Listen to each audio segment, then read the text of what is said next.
Assalamualaikum warahmatullahi wabarakatuh. Di sini saya Nazba Alivia dari mahasiswa arsitektur semester 5 akan menyampaikan sedikit rangkuman materi mengenai Al-Quran dan sains modern dengan tema Al-Quran dan kesehatan. Bismillahirrahmanirrahim. Sebelumnya, menurut WHO, kesehatan merupakan salah satu sumber daya yang paling utama sebagai modal bagi manusia untuk menjalankan kehidupan.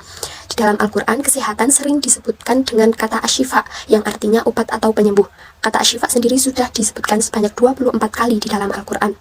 Al-Quran selain sebagai pedoman hidup bagi umat manusia, juga berperan sebagai obat untuk mengobati segala jenis bentuk penyakit hati, penyakit spiritual, maupun penyakit fisik. Al-Quran mendorong manusia untuk melakukan hidup sehat, yaitu dengan makan makanan yang bergizi, istirahat secara teratur, berolahraga, serta menghindari makanan-makanan yang beralkohol.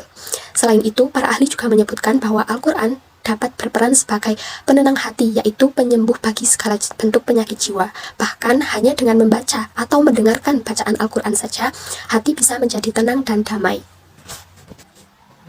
Berikutnya untuk beberapa fakta medis yang ada di dalam Al-Quran. Di sini disebutkan ada 6 fakta medis yang sekiranya dibahas dalam Al-Quran. Yang pertama yaitu fakta medis kesehatan berupa ASI. ASI merupakan air susu ibu yang tidak ada tandingannya. Para dokter menyebutkan bahwa formula yang terkandung di dalam ASI tidak dapat dibuat oleh manusia, sehingga ASI memiliki kandungan nutrisi yang sangat besar. Al-Quran menganjurkan memberikan ASI eksklusif selama 6 bulan tanpa adanya makanan pendamping ASI lainnya. Itu peraturan berdasarkan WHO, sedangkan Al-Quran sendiri menjelaskan bahwa pemberian ASI selama 2 tahun atau 24 bulan akan sangat dianjurkan. Berikutnya yang kedua yaitu fakta medis khusus dalam Al-Quran. Di dalam Al-Quran, melalui Al-Quran ini Allah mengancam orang-orang kafir bahwa dengan menyiramkan air panas pada usus yang dipotong. Fakta medis menyebutkan bahwa ketika usus dipotong dan disiram air panas akan menimbulkan rasa sakit yang tertinggi. Berikutnya yang ketiga yaitu fakta medis madu dalam Al-Quran. Madu sebelumnya sudah dikenal sejak 5.000 tahun yang lalu oleh kaum Mesir kuno. Tetapi semenjak kedatangan umat Islam, dijelaskan kembali dalam Al-Quran bahwa kata asyifa atau obat yang disebutkan bersandingan dengan kata madu itu sebanyak 3 kali dalam Al-Quran. Dalam kesehatan sendiri, madu mempunyai berbagai bentuk manfaat yang sangat besar bagi kehidupan manusia. Di antaranya, madu dapat berperan sebagai obat anti peradangan atau anti-inflamasi. Selain itu juga, madu mudah dicerna sehingga menjaga kesehatan pencernaan. Madu sendiri juga rendah kalori serta rendah lemak sehingga aman bagi penderita kolesterol. Madu sendiri juga bersifat antibakteri.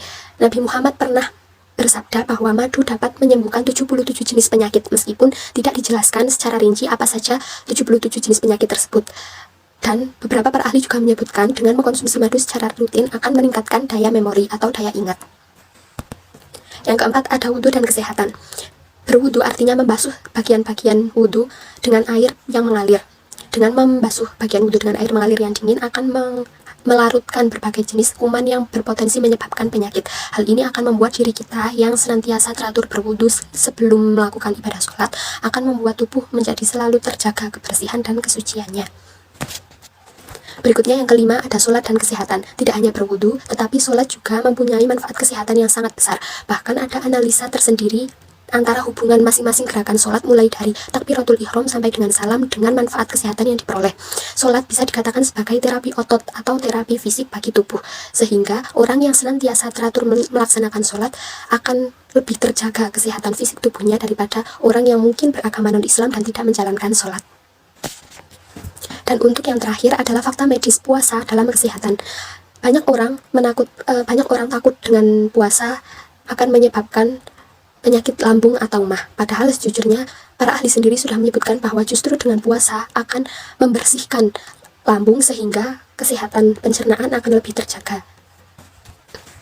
Dalam syariat Islam dijelaskan bahwa puasa merupakan salah satu bentuk ibadah yang dilakukan dengan menahan diri dari berbagai jenis godaan yang membatalkan puasa, yaitu menahan diri dari lapar dan haus, serta menahan diri dari hawa nafsu dan hal-hal lainnya yang membatalkan puasa, mulai dari terbit fajar sampai dengan tenggelamnya matahari, atau mulai dari subuh sampai dengan maghrib.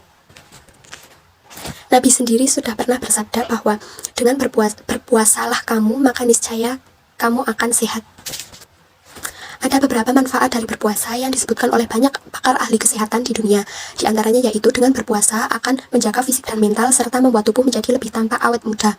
Berpuasa juga akan membersihkan badan dan menurunkan tekanan darah serta kolesterol. Ada banyak jenis penyakit yang dapat disembuhkan dengan berpuasa. Di antaranya penyakit obesitas serta memperlambat proses penuaan dini, sehingga orang yang berpuasa akan cenderung terlihat.